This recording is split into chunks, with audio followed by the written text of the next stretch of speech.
Waduh, betapa powerfulnya pengaruh Elin, hingga bisa mengatur aplikasi taksi.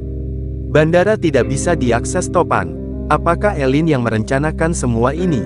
Untuk kalian yang bisa tebak tulis di komen. Simak kedatangan adik kandung Edric sampai selesai. Setelah melewati hari yang panjang dan penuh kejutan di Lombok, Pak Rungkat dan Topan memutuskan untuk menginap di sebuah rumah tua yang terletak di tepi pantai. Rumah itu tampak sederhana tapi kokoh dengan aroma laut yang kental dan angin malam yang berhembus tenang. Suara ombak menenangkan hati, terutama bagi Pak Rungkat yang sudah lelah mengejar masa depan yang bening di ruang utama yang remang-remang dengan lampu minyak. Topan duduk termenung, pandangannya menerawang ke jendela yang terbuka. Menatap bulan yang menggantung di langit, Topan berkata, "Pak, menurutmu tempat ini enggak aneh ya? Tadi malam ada yang datang. Katanya pemilik rumah ini, tapi mukanya sekilas mirip seseorang." Pak Rungkat berkata sambil meluruskan kaki dan menyeduh kopi sachet. "Ah, jangan mikir yang aneh-aneh, P. Lihat besok pagi deh. Sunrise-nya pasti cakep. Dan siapa tahu ada janda-janda manis yang jogging di pantai." Hehehe, Topan hanya tersenyum tipis. Namun pikirannya masih terngiang pada pria yang datang semalam.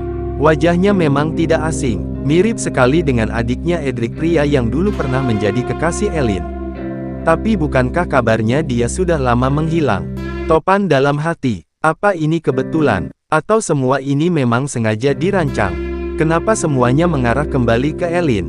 Sementara itu, Pak Rungkat sudah merebahkan badan dengan santai di balai bambu.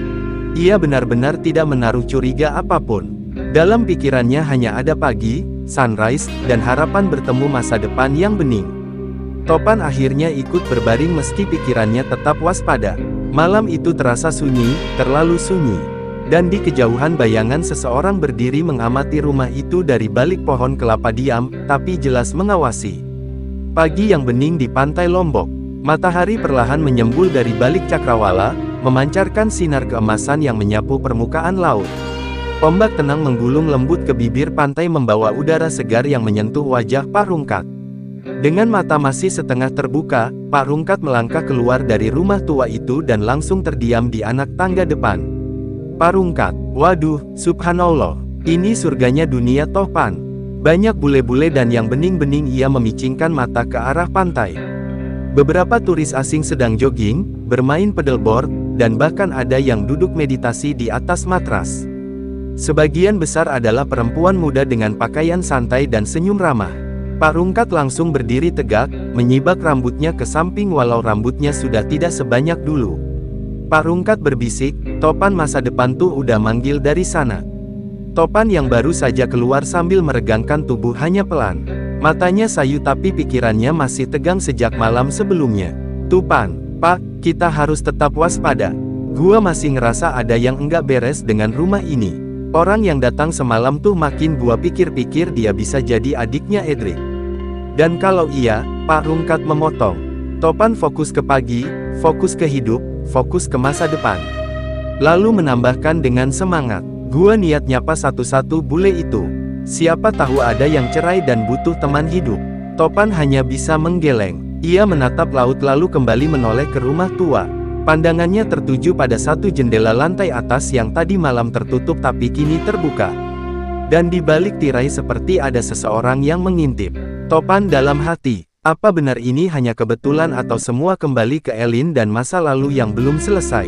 Waduh, bagaimana menurut teman-teman ya? Apakah ini semua jebakan dari non Elin? Atau dari mantan Elin yang dulu? Makin seru ceritanya, ya fans. Jadi gak sabar bakalan seru gimana kelanjutannya. Ohnya teman-teman yang bisa menebak alur ceritanya langsung aja komen di bawah ini ya fans. Oke fans. Langsung aja Konas baca-baca komentar teman-teman. Komentar yang pertama dari Kak @Dava_Official dakwah. "Buset pinter juga ya si Nona Elin, sampai bisa berhentiin ojek, taksi, Grab dan lain-lain supaya kalau ada Topan atau polisi tidak bisa mengakses kendaraan, dan bisa kerjasama dengan petugas di sana. Bahkan petugas di sana malah nyuruh temennya untuk mengantar ke penginapan, padahal petugas dan temannya, supir, itu adalah suruhan Nona Elin. Wow, mafia emang cerdas, tapi kecerdasannya dipakai untuk kejahatan. Pasti Bang Topan dan polisi akan susah mengakses keberadaan dari Nona Elin, karena banyak banget anak buahnya di mana-mana buat melindungi dia.